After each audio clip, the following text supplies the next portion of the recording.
Hello, I'm Amanda Guerra.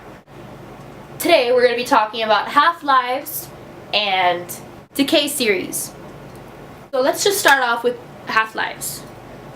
A half-life, which is abbreviated like so, right here, somewhere there, is the period of time by which a substance undergoing decay decreases by half. So half-life, half, pretty simple.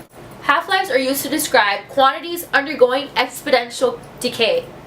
For example, radioactive decay.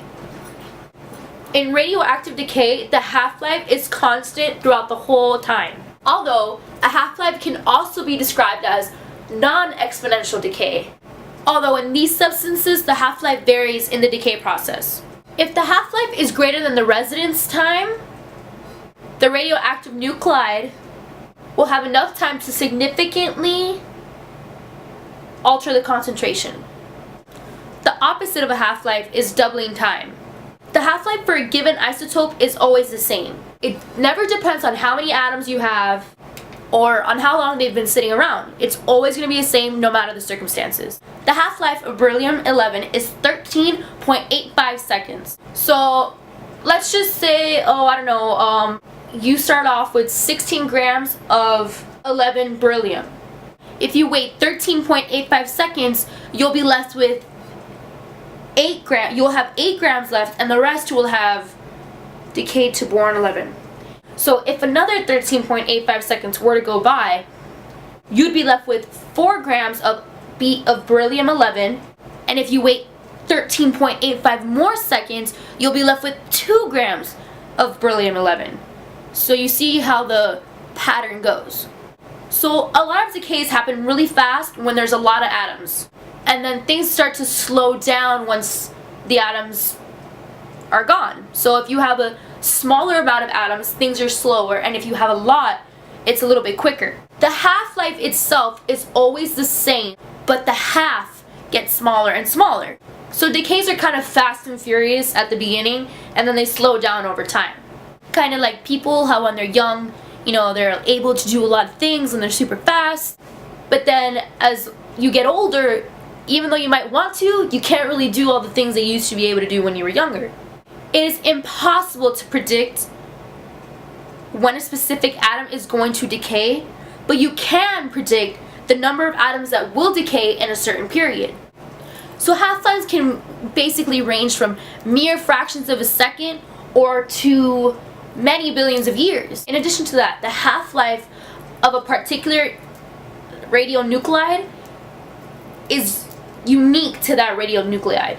So that radionuclide will be the only radionuclide that has that half-life. So as we have established, each and every radioactive element has their own unique half-life. There are 3 types of natural radioactive decay, which is alpha radiation, beta radiation, and gamma radiation. An alpha radiation is the emission of 2 protons and 2 neutrons. So 2 and 2, it's pretty simple.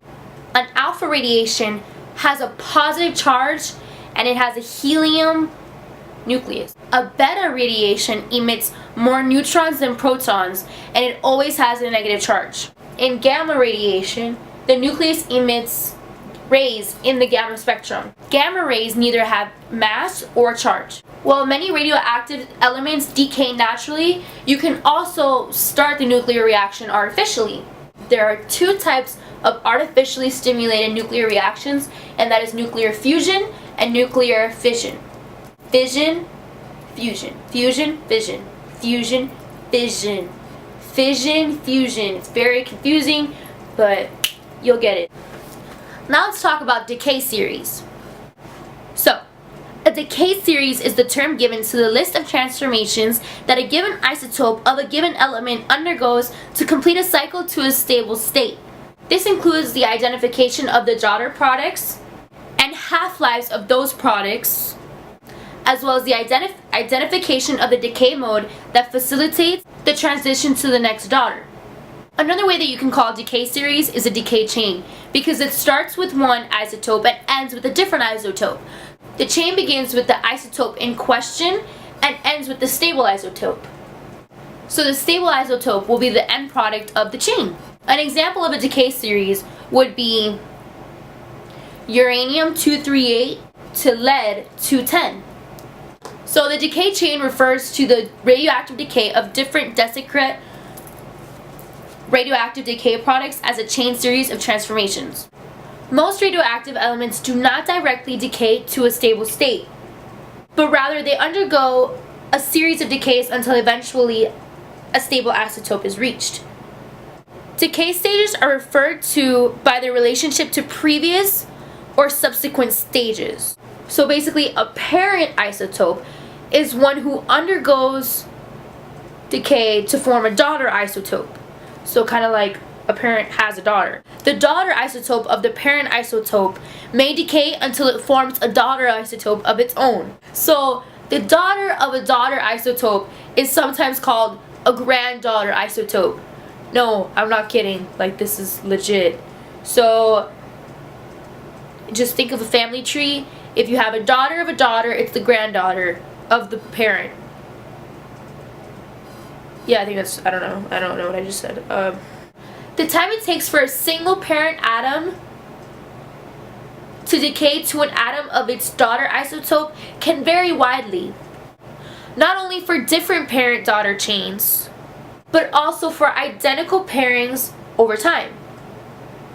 While the decay of a single atom occurs spontaneously, the decay of an initial population of identical atoms over time follows a decaying exponential distribution.